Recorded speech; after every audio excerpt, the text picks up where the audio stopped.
Because the line that you're taking then is different from that taken by your party leaders, who believe that reservation for religions with the view on the Uttar Pradesh elections should not happen. So you're differentiating from the line taken by your other leaders. Yes, because what I feel is this, and I said that I'm looking at this philosophically.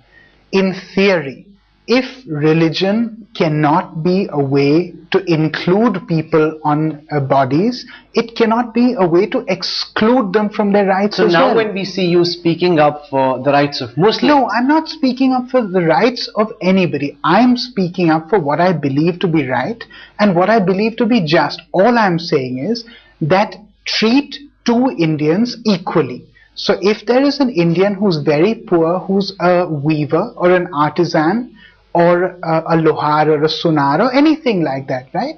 Treat two Indians equally. I'm for affirmative action where necessary, right? Where affirmative action is necessary, do it. But the inclusion on religious grounds in the Lokpal is not affirmative action, it's appeasement. But the inclusion of Muslims who already belong to the backward castes in Uttar Pradesh or elsewhere. It's been done in Karnataka, it's been done in Kerala, it's been done in Andhra Pradesh, then nobody had a problem with it. I'm saying the Congress has done it for votes. That's very evident, right? But philosophically speaking, in theory, it is the right thing to have.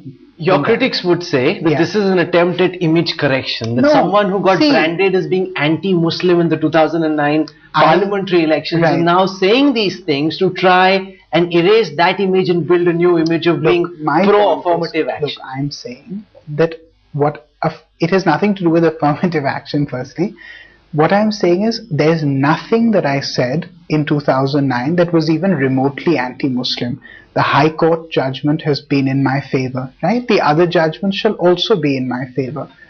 All that I was accused of saying was pandering to a Hindu sentiment. Nobody accused me of saying anything against anybody.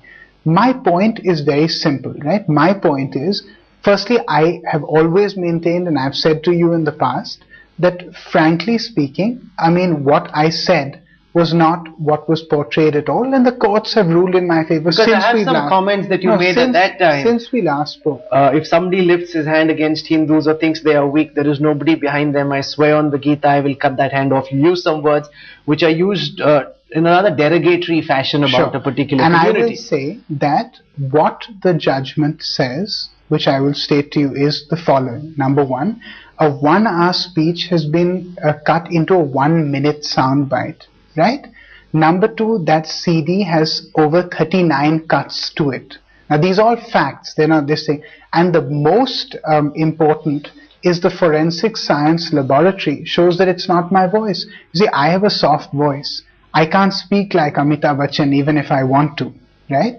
Much as though I might want to. So the fact remains that at the end of the day, they have shown somebody who's got an extremely deep voice saying, certain things. What I maintained at that time, which people listened less in the frenzy of the moment, and now they are listening and the courts are listening and people like you are giving me the benefit of listening to me, is I didn't say most of those things, but assuming that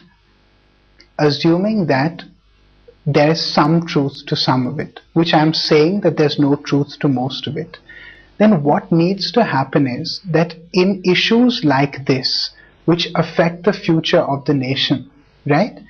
Let us look at the facts, right? The facts are that Indians need to have the power to question institutions. They need to have the power to unlearn and relearn.